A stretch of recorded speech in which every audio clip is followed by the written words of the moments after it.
Prepare right now, investors. They are coming after your cryptocurrency. With that said, this is DC Trading. Hit the like button, subscribe for daily crypto news. Let's get right into it.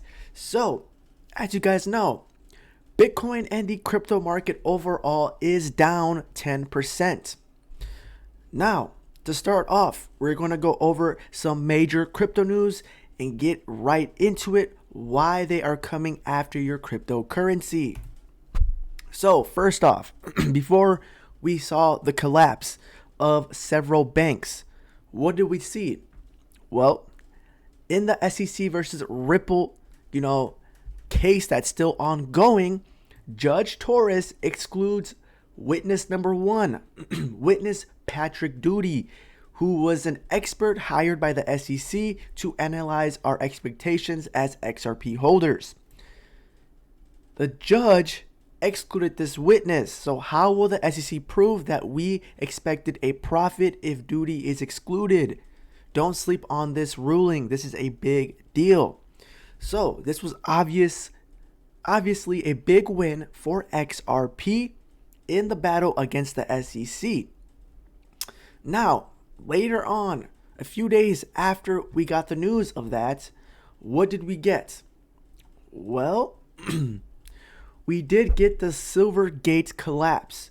Yes, it was liquidated and the stock plummeted over 90%.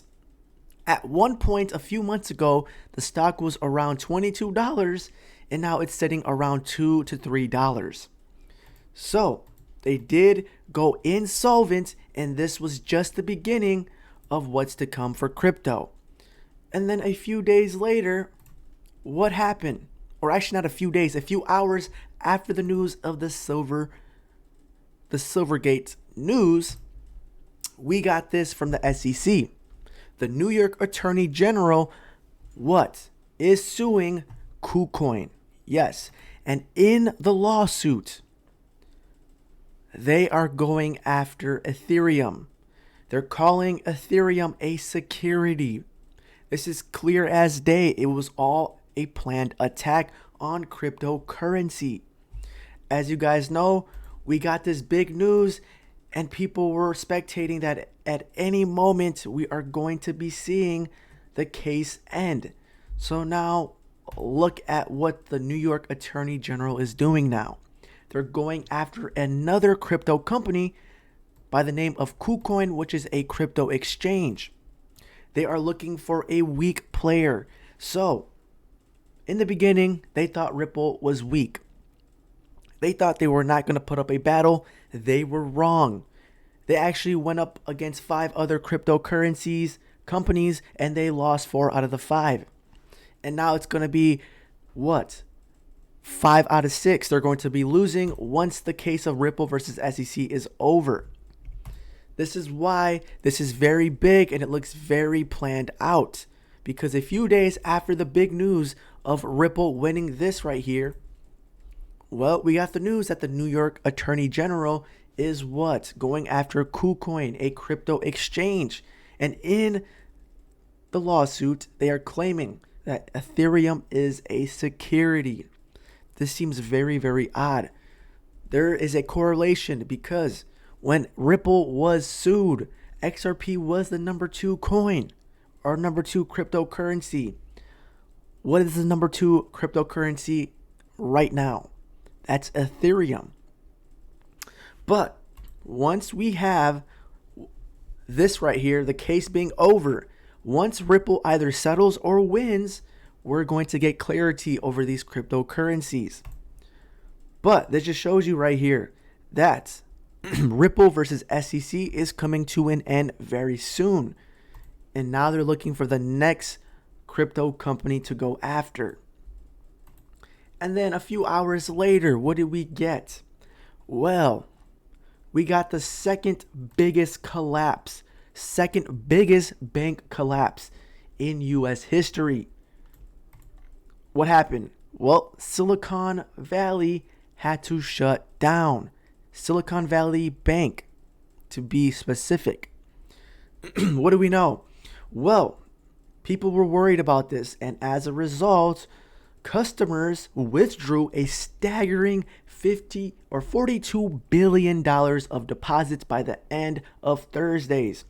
But what do we know about these fractional reserve banks? When you deposit money into their banks, they don't keep your money there. They lend it out to another person.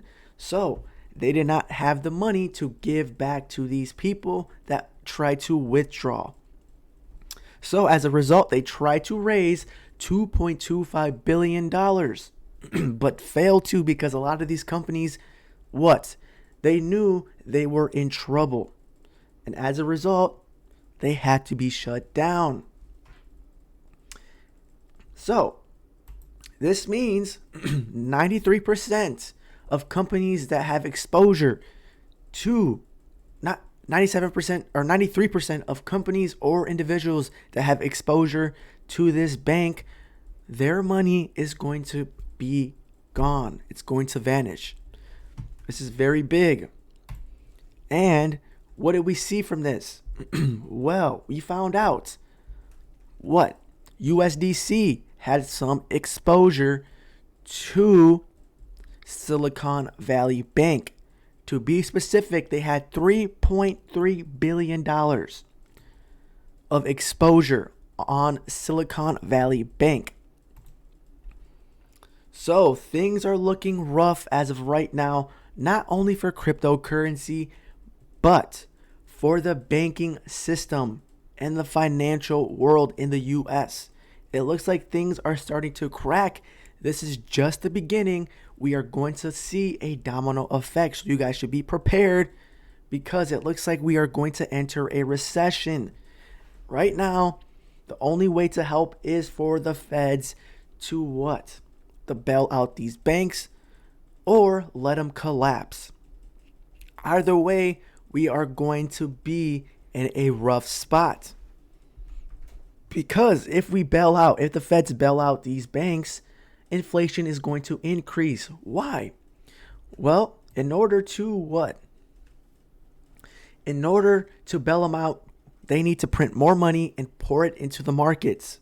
This is only going to cause more inflation. Right now, we're trying to bring inflation down. So this means interest rates are going to continue to rise. So right now, things are looking very, very worrying. We need to be on the lookout. We need to be prepared, crypto holders, because this may bring the price of cryptocurrencies down. With that said, guys, that's all I have for today with the cryptocurrencies. They're trying to come after your cryptos, so be careful, because as you guys see, they're going after Coing. They're also trying to go after Binance. This is why the best thing to do is get yourself a cold wallet. Put your cryptos in your own hands, not your keys, not your cryptos. With that said, guys, hit the like button, subscribe for daily Bitcoin crypto news. This is DC Trading. Peace.